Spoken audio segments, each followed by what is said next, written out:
کیا آپ جانتے ہیں کہ جنگ احد نے مسلمانوں کی تاریخ پر کیا اثرات مرتب کیے؟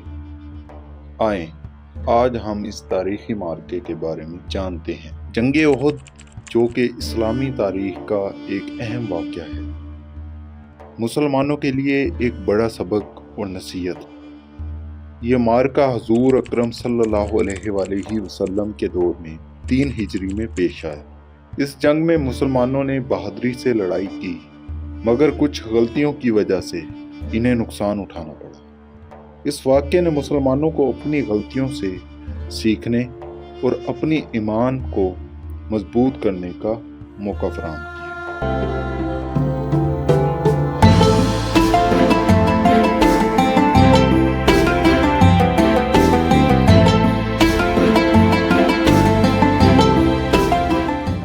السلام علیکم، میرا نام محمد یاسر اور میں آپ کا میزبان۔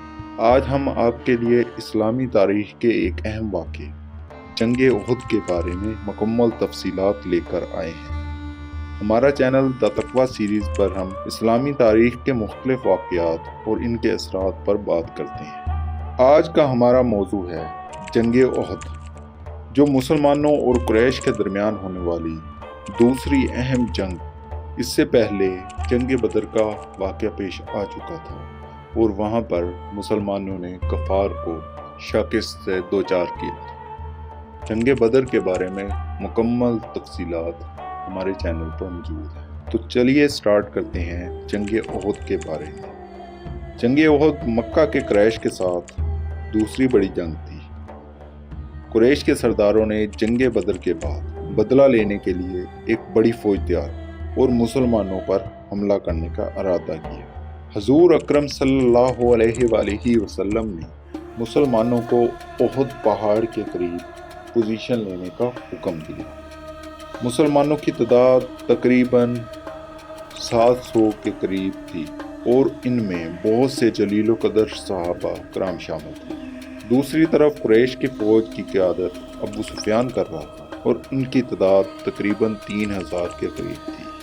قریش کی فوج میں بہت سے تجربہ کار جنگجو شامل تھے جو بدر کی شکست کا بدلہ لینے کے لیے بے چین ہو رہے تھے۔ جنگ شروع ہوتے ہی مسلمانوں نے بڑی بہادری سے لڑائی کی اور قریش کو پیچھے دھکیل دیا۔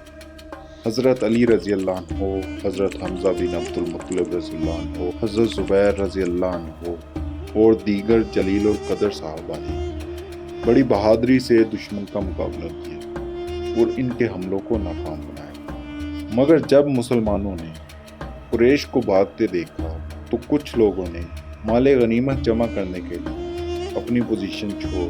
یہ وہ مقام تھا جہاں حضور اکرم صلی اللہ علیہ وآلہ وسلم نے تیر اندازوں کو مقرر کیا تھا۔ یہ ایک درہ نما پہاڑی تھی۔ وہاں پر حضور اکرم صلی اللہ علیہ وآلہ وسلم نے کچھ تیر اندازوں کو مقرر کیا تھا اور ساتھ میں یہ تلقین فرمائی تھی کہ وہاں سے کسی بھی صورت پیچھے نہیں ہٹنا۔ تیر اندازوں کی پوزیشن چھوڑنے کی وجہ سے قریش نے پیچھے سے حملہ کر دیا اور مسلمانوں کو نقصان پہنچایا۔ اس دوران حضور اکرم صلی اللہ علیہ وسلم کو بھی زخمی کر دیا گیا اور مسلمانوں کو بڑی پریشانی کا سامنا کرنا پڑا۔ دشمن کی فوج نے حضور اکرم صلی اللہ علیہ وآلہ وسلم کو گھیر لیا اور مسلمانوں کے درمیان بھگدڑ مچ گئی۔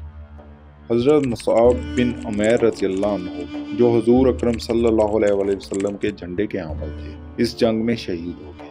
حضرت حمزہ بن عبد المطلب رضی اللہ عنہ حضور اکرم صلی اللہ علیہ وآلہ وسلم کے چچا تھے، اس جنگ میں شہید ہوئے۔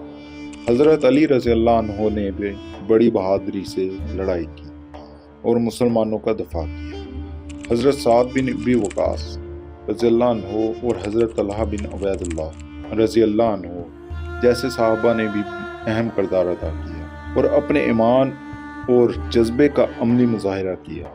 جنگ کے اختتام پر مسلمان زخمی حالت میں میدان کے ایک طرف چلے گئے، جبکہ قریش نے بھی میدان سے جانے میں ہی عافیت سمجھی، چونکہ انہوں نے کافی زیادہ نقصان اٹھا لیا تھا۔ جنگ احد نے مسلمانوں کو ایک اہم سبق سکھایا کہ رسول اللہ کی ہدایت کی پیروی کتنی اہم ہے۔ اس معرکے میں مسلمانوں کو اپنی کمزوریوں کو پہچاننے اور اپنی صفوں کو مضبوط کرنے کا موقع دیا۔ جنگ احد ہماری تاریخ کا ایک اہم حصہ ہے جس سے ہمیں بہت کچھ سیکھنے کو ملتا ہے۔ آج بھی ہمیں اسی معرکے سے سیکھ کر اپنی زندگی میں ثابت قدمی اور اطاعت کو اپنانا چاہیے۔ یاد رکھیں، جنگ احد ہمیں یہ سکھاتی ہے کہ مشکلات اور آزمائشیں ہمیں مضبوط اور متحد کر سکتی ہیں۔ تو ناظرین کرام، اگر آپ کو ہماری ویڈیو پسند آئی ہو تو براہ کرم لائک اور سبسکرائب کریں تاکہ آپ کو مزید اسلامی تاریخ کے بارے میں دلچسپ معلومات مل سکیں۔ Thank you. اللہ حافظ۔